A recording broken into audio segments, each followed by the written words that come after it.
Ang kwentong ito ay hango sa totoong buhay. Karanasan ito ni Paulo. Taong 1988. Dawo, Samar.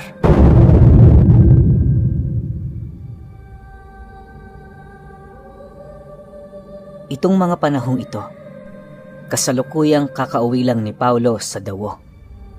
Nanuluyan siya noon sa bahay ng kanyang tiyuhin, kung saan naging mainit naman ang pagtanggap ng mga ito sa kanya. Matagal na panahon nang hindi nakauwi itong si Paulo. Sa dami kasi ng kanyang trabaho, halos wala na siyang panahong mangumusta sa kanyang pamilya. Kung hindi pa siya natanggal sa trabaho niyang yon, hindi pa siya nagkaroon ng pagkakataon para umuwi. Wala naman siyang naramdamang sama ng loob sa amo niya. Bukod kasi sa marami na din siyang naipong pera, alam niya sa kanyang sariling sapat na ito para muling makapagtayo ng negosyo. Sa loob ng ilang araw niyang pananatili sa Dawo, naging maayos naman ang lahat. Masaya naman siya noon kahit papaano, gawa ng yung mga kababata niyang ilang taon na niyang hindi nakita, muli siyang nagkaroon ng pagkakataon para makipag-usap sa mga ito. Simpleng tao lang itong si Paulo. May maamong pagmumuka na halos hindi mo iisipin na marami na palang pinagdaan ang pagsubok. Unang tingin nga sa kanya ng mga kaibigan niya, parang isang inosenteng taong walang kaalam-alam pagdating sa mga mahihirap na trabaho. Ngunit nagkakamali sila. Lingid sa kaalaman ng kanyang mga kakilala, namuhay dati itong si Paulo bilang kanang kamay ng isang mayamang pamilya. Siya ang nagsisilbing sandata ng mga ito, kung saan dahil sa kanya nangibabaw ang negosyo ng pamilyang pinagsisilbihan niya. Magmula noong nailibing niya ang katawan ng kakompetensya ng mga ito, yun na din ang naghudyat ng pagwawakas ng kanyang trabaho. Sa puntong yon, minabuti na niyang umuwi ng Dawo, hudyat ng kanyang pagre-retiro. Walang nakakaalam sa karanasang yon ni Paulo. Kaya na may inakala ng mga taong naninirahan sa kanilang lugar na isang disente ang trabahong kanyang pinagmulan. Bagaman ganon ang pagkakakilala sa kanya, minabuti niyang manatili at hayaan na lamang sa ganoon ang isipan ng mga tao. Sa paglipas ng mga araw, namuhay bilang manininda ng gulay itong si Paulo. Tuwang-tuwa naman noon ang kanyang mga tiyuhin, gawa ng napakasipag nito sa trabaho. Isang hapon, habang abala siya sa pagtitinda ng gulay, bumisita ang pinsan niyang nakatira, di kalayuan sa bahay na tinutuluyan niya. Pagsilay niya rito, napansin naman niyang nagdadalang tao ito, kung kaya't ang ginawa niya, nilapitan niya yon para kausapin. Neng, hindi ka ba nag-aalala para sa batang dinadala mo? Tingnan mo ang sarili mo, para kang hubot-hubad na naglalakad sa daan. Bungad na wika ni Paulo sa babae. Matapos niyang makapagsalita, agad naman niya yung nilapitan at mabilis na inipitan ng pangontra. Inabisuhan niya din yung maging maingat sa lugar na pinupuntahan niya, gawa ng hindi niya alam kung sino ang totoo sa mga nagpapakunwari. Nang marinig naman ng babae ang sinabi niya, sumang-ayon lang naman ito habang dali-daling naglalakad papalayo. Dahil sa naging asal noon ni Paulo, kaya na may hindi maiwasan ng tiyuhin niya ang magtanong sa kanya. Bagaman tahimik lang itong nagmamasid, aminado siyang labis na din yung nagtataka. Sa pag-alis ng babae, doon na sila nag-umpisang mag-usap ukol sa mga nangyari. Ayon sa tiyuhin niya, hindi pangkaraniwan ang kanyang ikinilos noon sa kadahilanang para siyang may alam sa mga lihim na karunungan. Ang buong akala kasi nito, ilang taon siyang nagtrabaho sa Maynila kung saan hindi na uso ang tungkol sa kwento pagdating sa mga nilalang na hindi nakikita. Nasisiguro din ng tiyuhin niya, wala siyang kaalam-alam pagdating sa ganoong larangan, gawa ng bago siya umalis sa lugar nila, mariin yung ipinagbawal ng yumao niyang ama. Nang marinig naman ni Paulo ang sinabi ng tiyuhin niya, Ngumisi lang naman siya habang sumasagot dito ng, "Hindi naman ho kasi naging madali ang ginugol kong taon sa lugar na yon. Alalahanin niyo, tiyo, maglalabing 5 taon ako sa lugar na yon. Marami ako dong nakilalang taong may mga ganitong kaalaman na siya namang pinilit kong matutunan." Dahil sa kanyang sinabi, wala namang nagawa ang tiyuhin niya kundi ang ngumiti.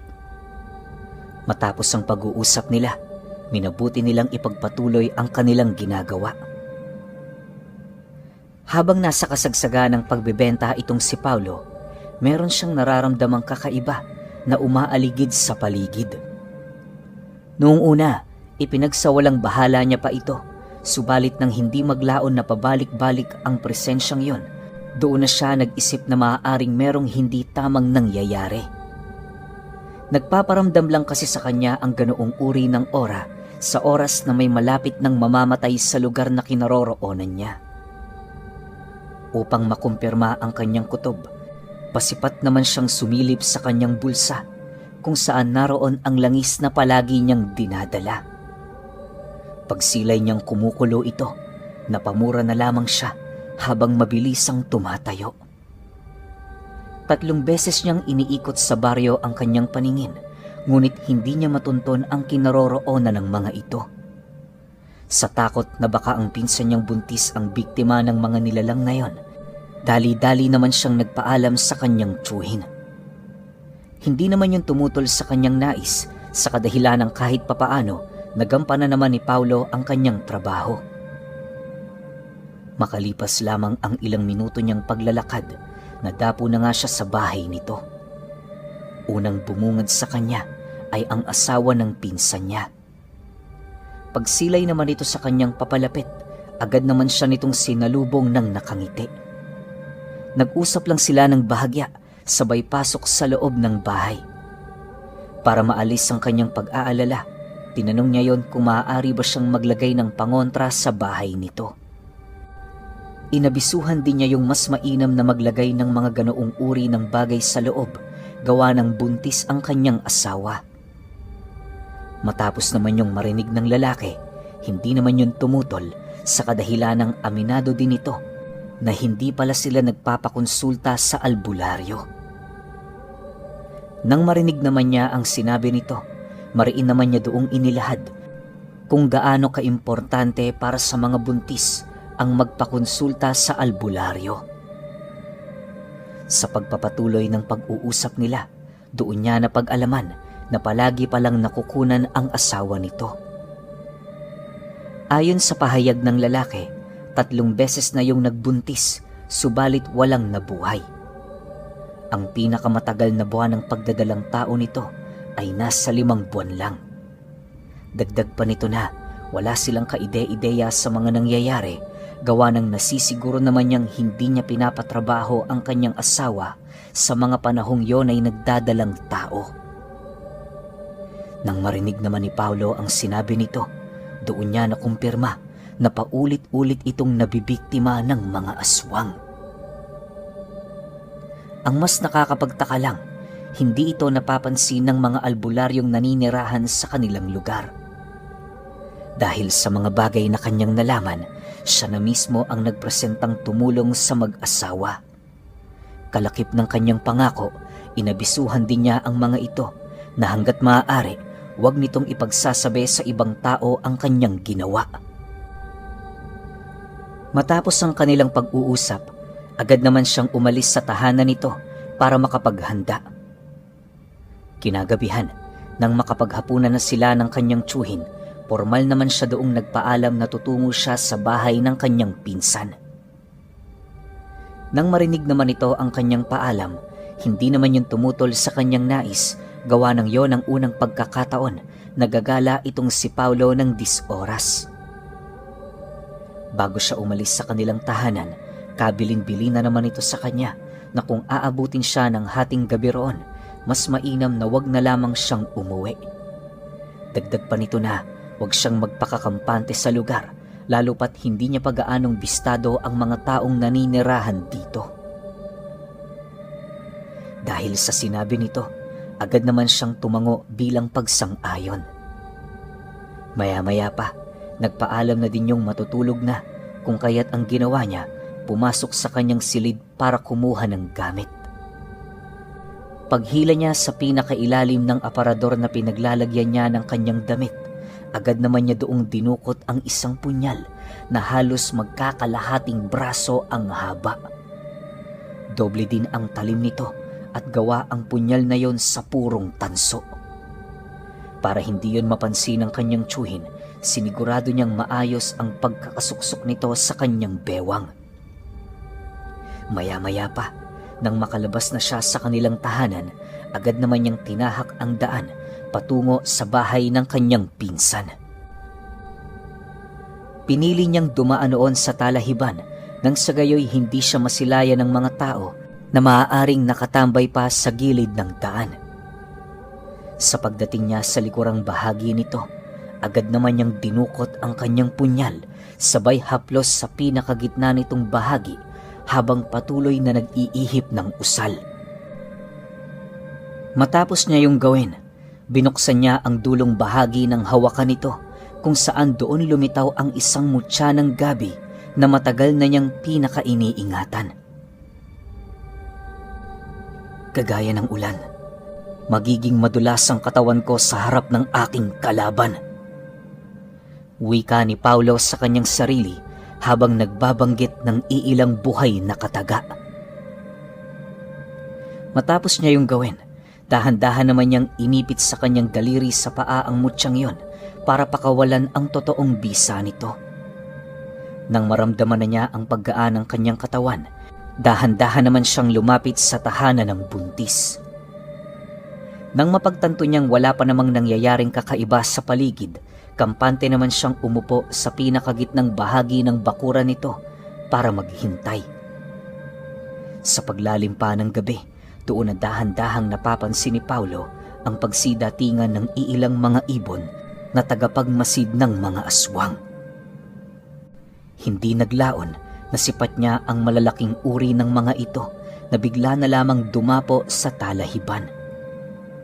Maya-maya pa, narinig na lamang niya ang mga nakakakilabot na pag-aangil kung saan yun naman ang naging hudyat para sa kanya na isagawa ang kanyang mga plano.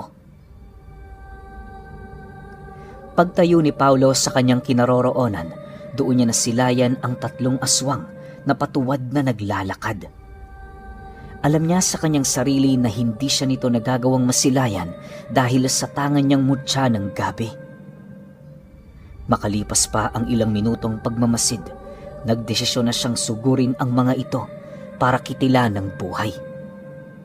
Paglapit niya sa kinaroroonan ng mga nilalang na yon, walang habas naman niya yung pinag-uundaya ng saksak sabay kaladkad ng mga bangkay nito pabalik sa masusukal na talahib.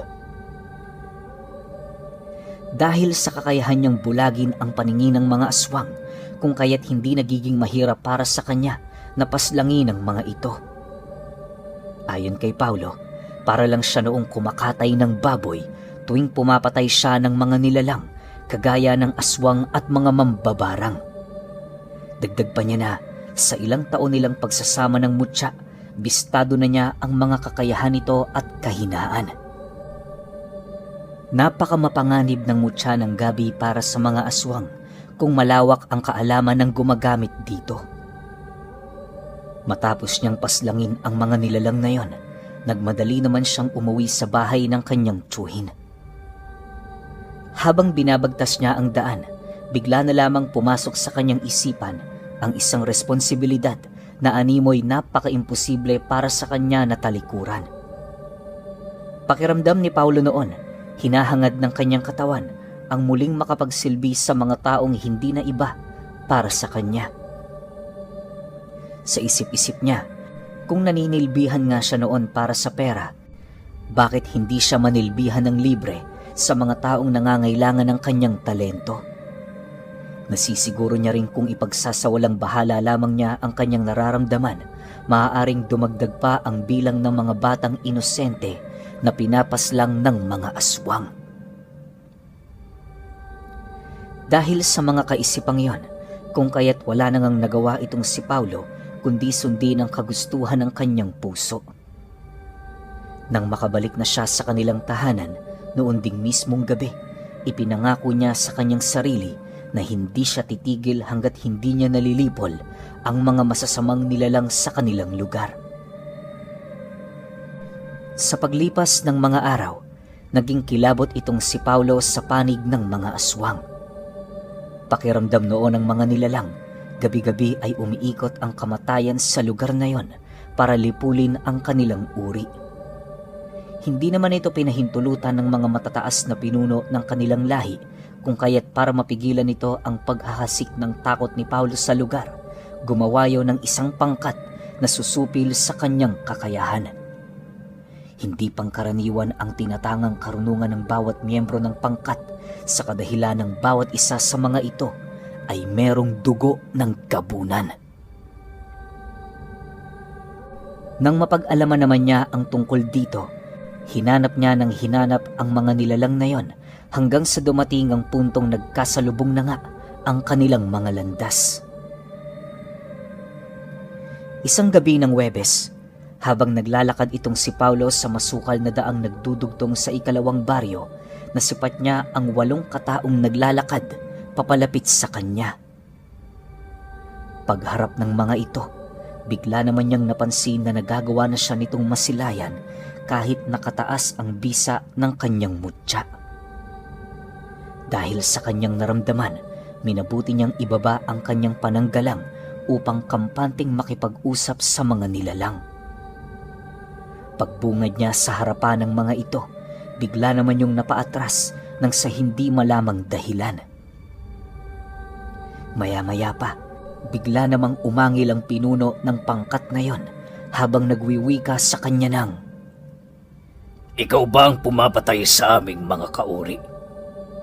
Ano ang ginagawa ng kasapi dito ng Lapiang Malaya?" Para sa mga hindi nakakaalam, ang Lapiang Malaya ay isang uri ng samahan kung saan lahat ng kaanib dito ay nagtuturo kung paano salagin ang nakamamatay na puwersa ng mga sandatang ginawa ng tao gamit-gamit ang sarili nilang mga laman. Marami silang kahalintulad na samahan ngayong pangkasalukuyan. Sa kasamaang palad, buwag na ang samahang ito at umiiral na lamang ang kanilang mga aral sa mga taong minsang naging kasapi dito. Matagal nang tumiwalag doon si Paulo, gawa ng ang tanging pakay lamang kasi ng kanyang pagkaanib ay matuto kung papaano magkaroon ng ganoong uri ng abilidad. Nang malaman na niya ang sikreto nito, naglaho na lamang siyang parang bula sa samahan. Doon na rin nag-umpisa ang kanyang panunungkulan sa isang mayamang pamilyang nagbabayad ng mga mamamatay tao para paslangin ang kakumpetensya nito sa negosyo. Dahil sa aral at husay noon ni Paulo na pumatay, kung kaya't siya lamang ang tumagal sa pamilyang yon. Sa kanyang mga misyon, narating na niya ang iba't ibang lugar ng Pilipinas para hanapin ang mga taong iniuutos sa kanya. Matapos niyang marinig ang sinabi ng nilalang, napangisi lang naman siya habang sumasagot dito ng, "Hindi ko inaakalang malawak din pala ang saklaw ng samahang dati kong kinakaaniban. Para malaman mo kaibigan, matagal na akong tumiwalag sa samahang yan. Subalit, hindi ko maaaring maipagkaila sa iyo. Kabilang ako sa mga miyembro nilang may husay na kakayahan ukol sa aral na kanilang isinisiwalat. Nais mong malaman? Pwede mo akong subukan. Yun nga lang, hindi ko masisiguro sa iyo na makakaligtas ka sa oras na sinubok mo ang tangan ko." Dahil sa kanyang sinabi, bigla naman siyang pinalibutan ng mga nilalang na yon at kasabay nito ang buong lakas nitong pagsunggab sa kanyang kinaroroonan.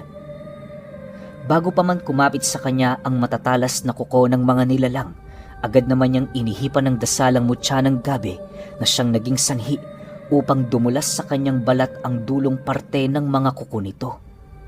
Sa paglayo niya sa kinaroroonan nito, agad naman niyang itinaas ang kanyang sabulag nang sa gayoy subukang lituhin ang mga nilalang ukol sa totoo niyang lokasyon. Paglaho ng kanyang anyo sa harapan ng mga ito, dali-dali naman niyang binunot ang kanyang punyal at walang pagdadalawang isip na inundaya ng isa sa mga gabunan. Sa pagbagsak nito sa lupa, agad naman siyang lumundag sa likod nito, sabay tahak ng daan patungo sa isa pa nitong kasama. Dahil sa bilis ng pagkilos noon ni Paulo, agad naman niyang napaslang ang apat sa mga ito. Nang mapagtanto niyang kalahati na lamang ang natira, nagdesisyon siyang makipaglaban dito ng harapan. Nang ibinaba na niya ang kanyang sabulag, galit na galit namang nag-aangil ang mga gabunan. Paglitaw niya sa harapan ng mga nilalang, walang habas naman siya nitong sinugod, subalit ang lahat ng pinsalang kanyang natatamo ay mabilis din namang naglalaho. Bukod kasi sa bisa ng mutya, gumagamit din siya ng mga katagang natutunan niya sa dati niyang samahang kinakaaniban. Sapat na ang mga karunungang yon upang manatiling angat laban sa mga gabunan. Sa pagpapatuloy ng kanilang pagtutuos, bakas sa pagmumukha ni Paulo ang ginawa nitong panlalaro sa kanyang mga katunggali. Yung mga gabunan noon, halos mamatay-matay nang sumusugod sa kanya, subalit lahat ng pag-atake nito, walang kahirap-hirap niyang naiilagan. Dahil sa ganoong sitwasyon, kaya na may maiging nag-isip ng paraan ng kanyang mga kalaban para pabagsakin siya. Sa pagsunod ng isa sa mga ito sa kinaroroonan niya, mabilis na namang umilag si Paulo sa ataking ginawa nito, subalit hindi niya napansin ang pasimpleng paglapit sa kanya ng isa pa nitong kasama. Bago pa man siya makalayo doon, nagawa na siya nitong masaksak sa bewang na siyang naging sanhi para mapasuka siya ng dugo. Paghugot ng gabunan sa matatalas nitong kuko, agad naman niya yung inundaya ng punyal sa dibdib na mabilis na namang tumagos sa likod nito. Dahil sa saksak na tinamo ng nilalang na yon, kung kaya't mabilis din naman itong nawala ng buhay. Bago pa man yung tuluyang bumagsak sa lupa, gulat na gulat ang tatlo nitong kasama nang masipat nilang bigla na lamang umusok ang sugat ni Paulo. Halos kisap mata lang noon ang naging pagitan nang biglang maglaho ang sakit na nararamdaman nito. Paghawi niya sa dugo na naroon sa kanyang bunganga, ngumisi lang naman siya sa mga nilalang na yon habang nagwiwika ng, "Sa kahit anong aspeto, wala kayong tsansang manalo. Iisa lang ang makakapagligtas sa inyo, at yon ay ikubli ang inyong mga buntot habang dahan-dahang lumalayo sa lugar na ito. Ito ang tandaan ninyo, hanggat nabubuhay ako rito, hindi ko pahihintulutan ng sino man sa lahi nyo na basta na lang manggambala ng mga ordinaryong tao." Nang marinig naman yon ng mga gabunan, napilitan na yung umatras, bitbit ang mga bangkay ng kanilang mga kasama. Magmula noon, hindi na naramdaman ni Paulo ang presensya ng mga ito sa kanilang lugar. Ultimo sa mga sumunod pang baryo, naglaho na lamang ang mga ito na parang bula. Bagaman hindi niya alam kung ano ang napagkasunduan ng angkan ng mga aswang, iisa lang ang kanyang pinanghahawakan at yon ay ang pagkakaroon ng kapayapaan ng kanilang lugar laban sa mga nilalang na yon. Makalipas pa ang mga buwan, awa naman ng Diyos, biniyayaan ng isang malusog na sanggol ang kanyang pinsan. Labis naman itong ikinatuwa ni Paulo sa kadahilanang ayon sa asawa nito, isa yon sa mga pangarap nitong matagal na nitong inaasam. Pero alam niyo ba, tumanda na lamang si Paulo sa lugar na yon, wala pa ring nakakaalam ukol sa kanyang totoong pagkatao maliban sa kanyang pamilya.